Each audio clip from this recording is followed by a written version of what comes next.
জেদ না থাকলে জীবন শেষ হয়ে যাবে। তুমি যদি স্বপ্ন দেখো এবং সেই স্বপ্নগুলো পূরণ করতে চাও, তুমি যদি তোমার ইচ্ছা চাহিদা অনুযায়ী জীবন কাটাতে চাও, তুমি যদি জীবনকে সুন্দর করতে চাও, তাহলে জেদ ধরতে হবে এবং যেটা করতে চাও সেটাতে নিজের 100% দিতে হবে। তুমি জানো, আমি জেদি মানুষগুলোকে ভয় পাই। আমি মনে করি এদের জীবনে যখন তখন যা কিছু ঘটে যেতে পারে, এরা এদের জীবনকে যখন তখন যে কোনো মুহূর্তে পরিবর্তন করতে পারে।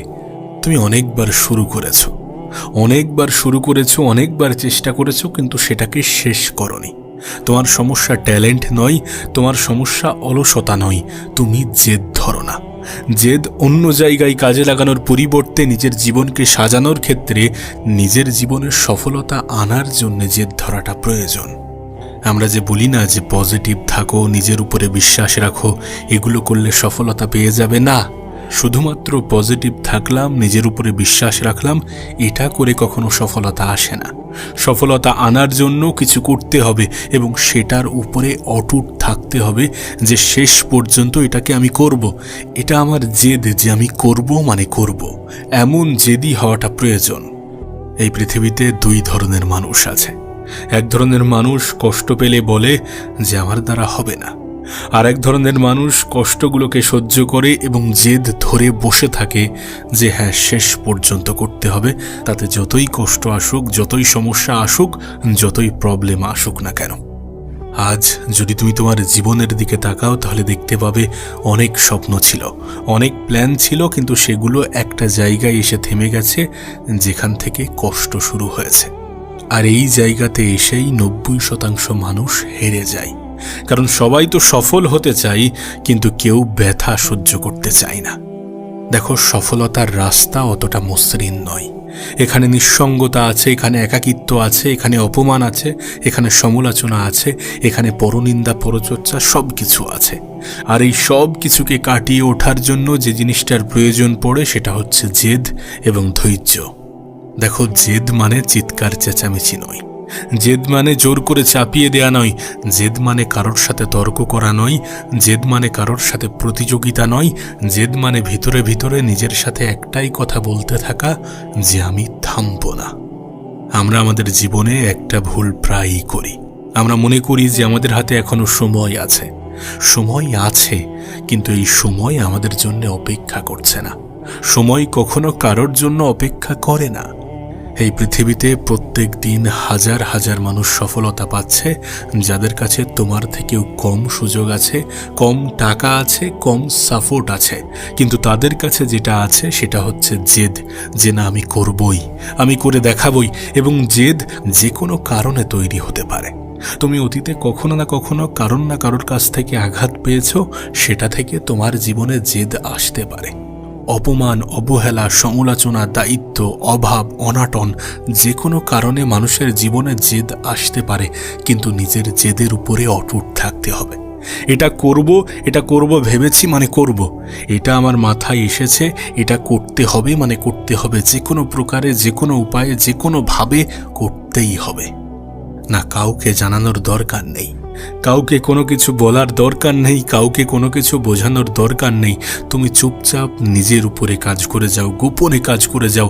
যেটা করছো সেটা ভালোভাবে করো, মন দিয়ে করো, রিপিটেডলি করো। সত্যি কথা বলতে গেলে বোরিংনেস তৈরি হবে। যখন তুমি লাগাতার মেহনত করবে তখন বোরিং লাগবে, তখন অসহ্য লাগবে, কিন্তু এই সমস্ত কিছুকে কাটিয়ে উঠতে হবে। কাজের প্রতি ভালোবাসা আনতে হবে, আর ভালোবাসা যদি নাও থাকে তারপরেও জোর করে করতে হবে।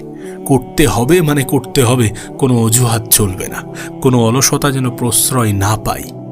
তুই নিজেকে একটা প্রশ্ন কর তো, লাস্ট 6 মাসে তুমি কোনো একটি কাজ কি টানা করেছো? যদি সত্যি করে থাকো, যদি মন দিয়ে নিজের 100% দিয়ে 6 মাস করে থাকো, তাহলে সেটা থেকে কি রেজাল্ট এসেছে? রেজাল্ট আসবে না এমন হতে পারে না। আমরা অল্প মেহনত করি, অনেক বেশি রেজাল্টের আশা করি, এখান থেকেই হতাশা তৈরি হয়, এখান থেকেই মানুষ হাল ছেড়ে দেয়। আশা রাখো, আশা রাখাটা কোনো অপরাধ নয়, কিন্তু নিজের 100% দিচ্ছ তো? নিজের জেদের উপরে অটুট থাকছো তো? মেহনত করছো তো? বেহিসাব মেহনত করছো তো? নাকি হিসাব কষে কষে মেহনত করছো যে 2 ঘন্টা, 4 ঘন্টা বা 8 ঘন্টা খাটবো? তুমি যদি মনে করো যে আমার মেহনতের রেজাল্ট অনেক ভালো আসুক, অনেক বড় আসুক, তাহলে হিসাব না করে মেহনত করতে হবে, পরিশ্রম এতটা করতে হবে যেন সময়ের প্রতি অতটা খেয়াল না থাকে। সত্যি বলতে এই ভিডিওটা তোমার কাছে আয়না। এই আয়নায় তুমি দেখতে পাবে তোমার অজুহাত, তোমার ভয়, তোমার পালিয়ে যাওয়ার অভ্যাসগুলো।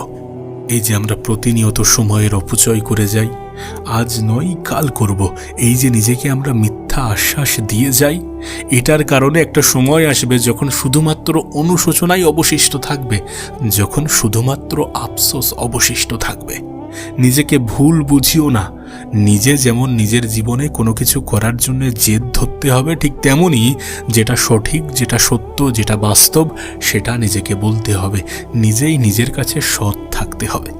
কালের দোহাই দেয়া মানে নিজেই নিজেকে ধোঁকা দেয়া। কালের দোহাই দেয়া মানে নিজেই নিজেকে ভুল বোঝানো, ভ্রান্ত কোনো কিছুকে প্রমোট করা। তুমি দেখবে যখন তোমার স্বপ্নগুলো বড় হবে, যখন তোমার জীবনের উদ্দেশ্য বড় হবে, যখন তোমার লক্ষ্য বড় হবে, যখন তুমি বারবার একটা জিনিস রিপিটেডলি করে যাবে, তখন সেটাতে বোরিংনেস আসবে। এবং এই বোরিংনেসকে কাটিয়ে ওঠার সবথেকে ভালো উপায় হচ্ছে জেদ নিয়ে কাজ করা, জেদ ধরে কাজ করা। আর একটা কথা মাথায় রেখো যে কোনো জিনিসে এক্সপার্ট হওয়ার জন্যে একই জিনিস বারবার করাটা প্রয়োজন, তারপরেই তুমি সেই জিনিসে এক্সপার্ট হবে। আর আজকের দিনে দাঁড়িয়ে 10টা জিনিসে অ্যাভারেজ হওয়ার থেকে একটা জিনিসে এক্সপার্ট হওয়াটা অনেক অনেক বেশি প্রয়োজনীয়। এই পৃথিবীতে 90% সফল ব্যক্তির জীবনে একটি কমন জিনিস আছে, যে শুরুতে তাদেরকে কেউ বিশ্বাস করেনি, শুরুতে তাদেরকে কেউ সাপোর্ট করেনি, কেউ বাহবা দেয়নি, কেউ বলেনি যে তোমার দ্বারা হবে, বরং ক্রিটিসাইজ করেছে, বরং অবহেলা করেছে, বরং হেয় করেছে, বরং হাসাহাসি করেছে। যখন তুমি তোমার স্বপ্নগুলোকে নিয়ে সিরিয়াস, যখন তুমি তোমার জীবনের লক্ষ্যগুলিকে নিয়ে সিরিয়াস, এবং সেটা যদি বড় হয়, তাহলে মানুষ হাসাহাসি করবে, মানুষ অবিশ্বাস করবে, মানুষ মজা নেবে। প্রত্যেকটা সফল ব্যক্তি যারা জীবনে বড় বড় জায়গায় পৌঁছেছে, তাদের গল্পের শুরুটা এমনই ছিল, কারণ তারা মনে করে যে এটা অসম্ভব। আর যখন কোনো অসম্ভবকে তুমি বেছে নাও সম্ভব করার উদ্দেশ্যে, তখন মানুষ একটু মজা নেওয়ার সুযোগ পেয়ে যায়। কিন্তু যখন তুমি তোমার কল্পনায় দেখা জিনিসগুলোকে বাস্তবে রূপান্তরিত করবে, যখন তোমার জীবনে সাকসেস আসবে, যখন তোমার জেদের কারণে তুমি একটা মাকামে পৌঁছাবে, তুমি একটা ভালো জায়গায় পৌঁছাবে, তখন এই মানুষগুলোই তোমার হয়ে হাততালি বাজাবেই বাজাবে। আমি তোমাকে লিখে দিতে পারি, মানুষ সময়ের সাথে সাথে নিজের অবস্থান পরিবর্তন করে নেয়। যারা আজ তোমার বিপক্ষে আছে, যারা আজ মজা নিচ্ছে, তারা কাল প্রশংসা করবে, কাল হাততালি বাজাবে। এটা বাস্তব, এটা লিখে রাখো।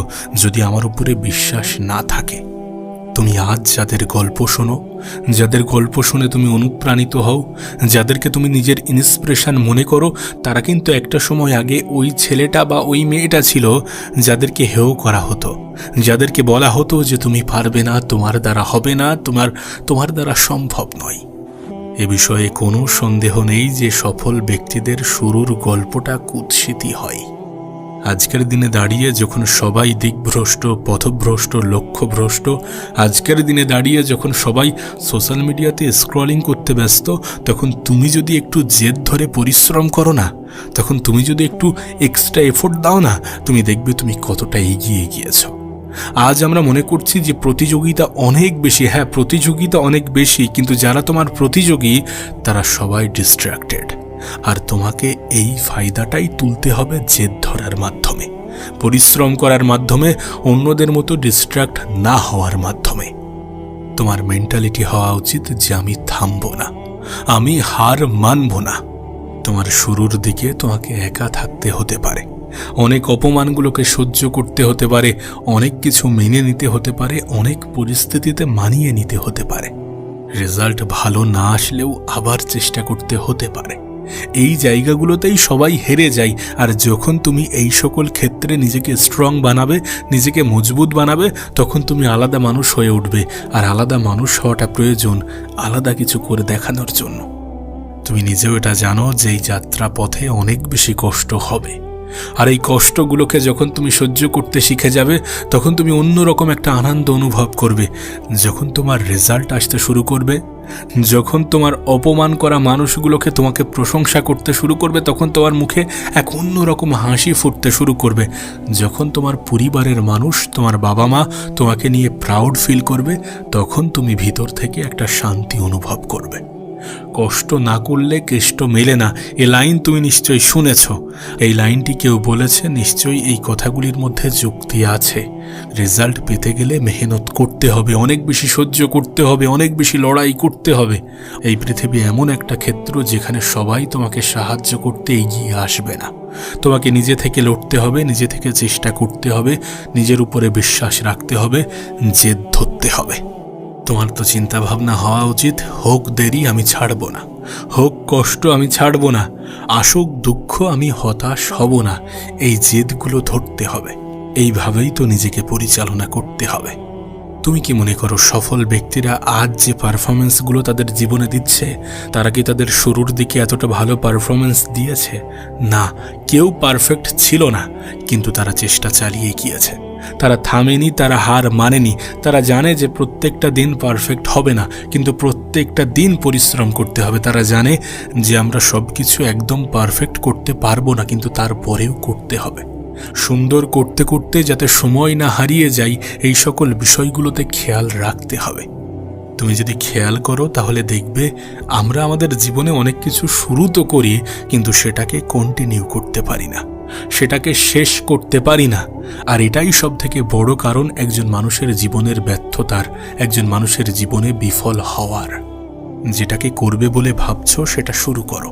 প্ল্যানিং হয়ে গিয়েছে, ঠিক আছে, এবার শুরু করে দাও। দেন সেটা কন্টিনিউ করো, তারপর সেটাকে শেষ করো। শেষ করাটা প্রয়োজন। আমি একটা কথা প্রায়ই বলি যে শুরুটা যেমনই হোক না কেন, শেষটা সুন্দর হওয়াটা প্রয়োজন।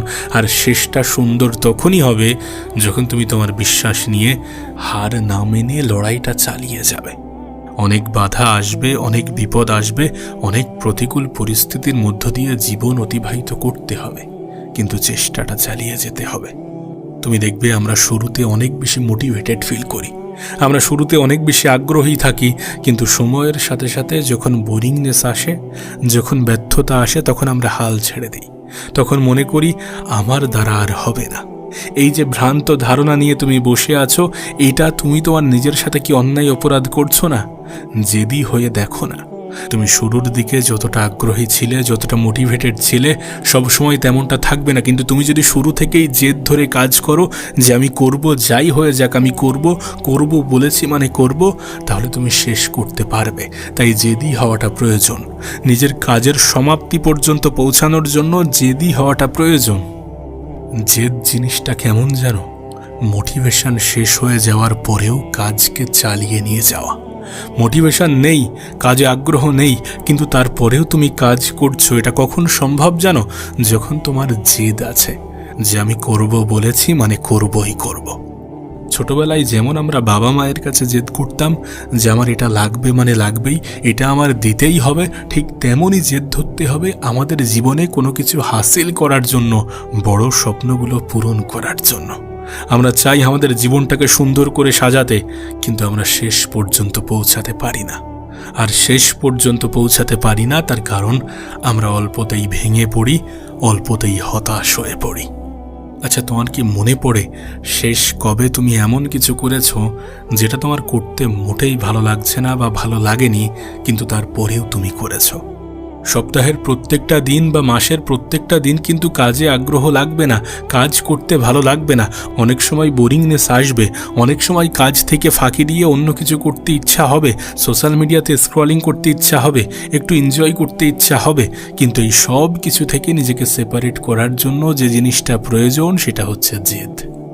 মানুষের জীবনে যখন কাজের প্রেশার থাকে না, তখন মানুষ কতটা কাজ করে ফেলে তোমার ধারণা নেই। তুমি একবার কল্পনা করো, একটা স্টুডেন্ট সারা বছর কিছু পড়েনি, কিন্তু পরীক্ষার এক সপ্তাহ আগে সে পড়তে বসে এবং সিলেবাস শেষ করে ফেলে। হ্যাঁ, হয়তোবা ভালোভাবে পারে না, কিন্তু যথেষ্ট পরিমাণ পারে। এটা কখন সম্ভব হয়, কেন সম্ভব হয়? কারণ কষ্ট হলেও করতে হবে, সামনে পরীক্ষা যে এসে গেছে।